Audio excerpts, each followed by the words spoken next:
Hey guys, my name is Jasmine, and this is going to be, excuse the mess in the background. This is going to be my vlog channel where I show you my everyday life and introduce you to my husband and tell you guys a little bit more about who we are and where we come from and things like that. Well, just a little bit about myself. Again, my name is Jasmine. My husband's name is Giovanni. We are from New Jersey. We are both Christians, and we are both a God-fearing woman and a God-fearing man of God.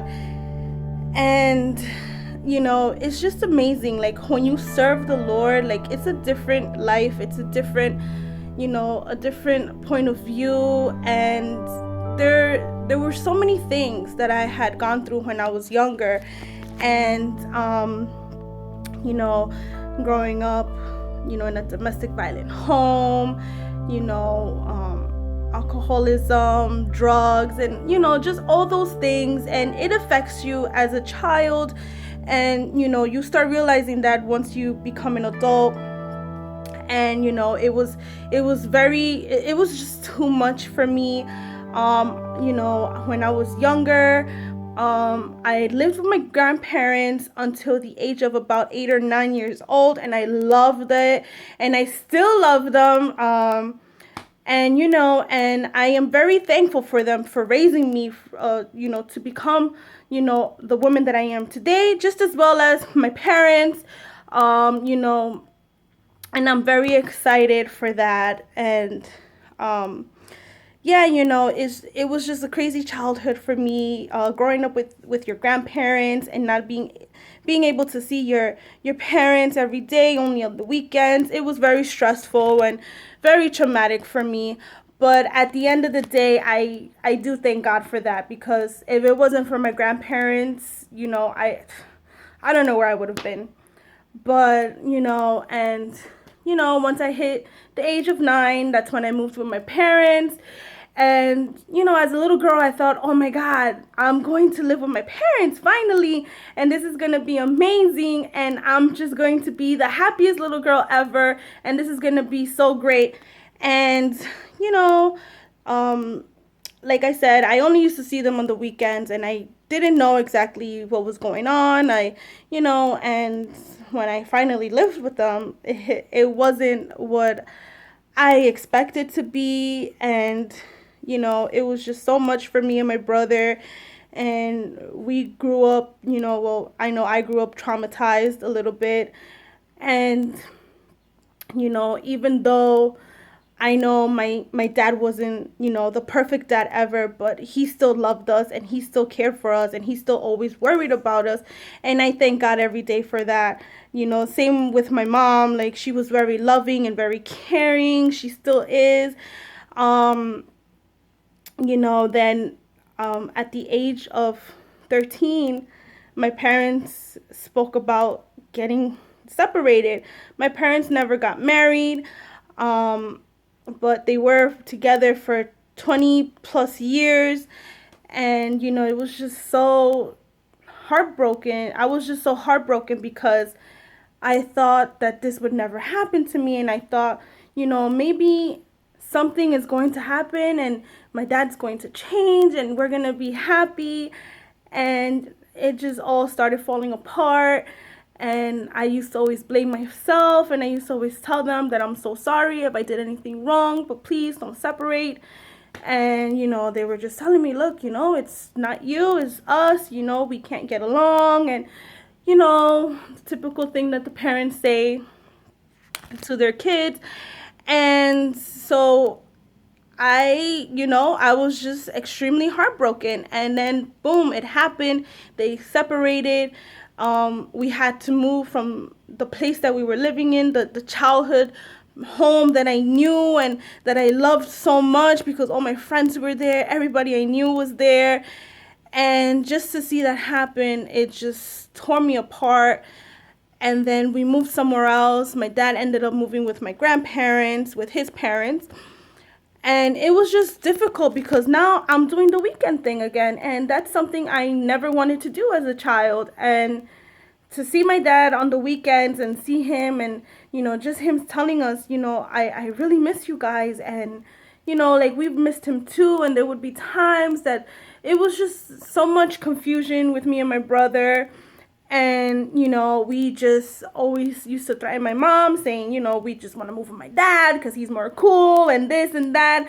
You know how it is. But at the end of the day, my mom ended up getting married, and she ended up having two younger brothers. And the older one out of them two, his name is Jonathan, and he has Down syndrome. And that was just very hard for me as well. I helped my mom, take him to therapies, and, help him walk and talk and all these great things. And it was just very difficult for me because at that time I was already 18. I wanted to party. I wanted to go clubbing. I wanted to just be with my friends and not be with my family, because at that moment I just hated everybody and I just loved my friends more than my family. And then it was just so hard for me. I was always crying. I was always devastated and frustrated and stressed out. And my grandma would always tell my mom, look, that's not her kid, and you gotta help her out. That's your kid. You gotta look out for him.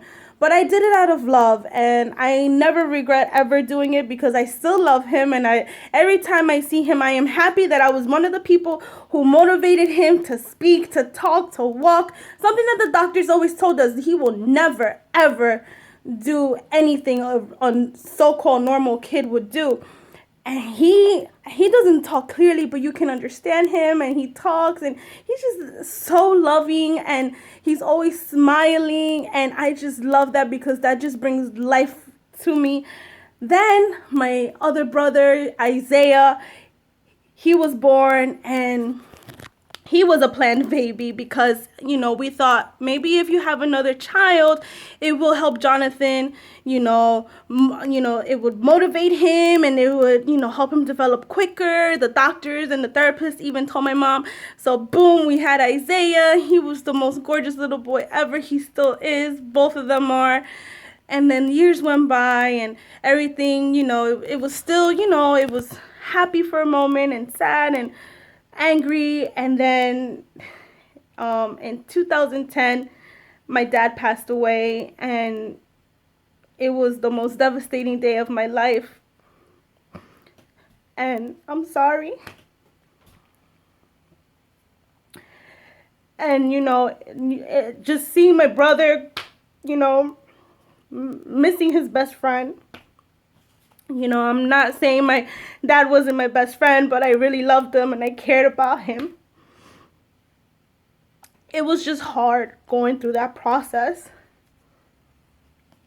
But you know what? I thank God, because he's in a better place. He's not suffering. He's not, we don't have to worry about him anymore.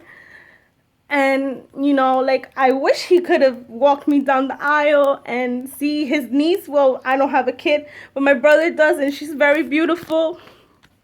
And I know sometimes it breaks his heart.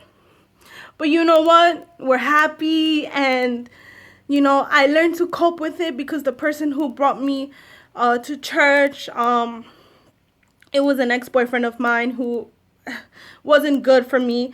But things happen, and whatever, he did bring me to church, and that is one thing I am happy about.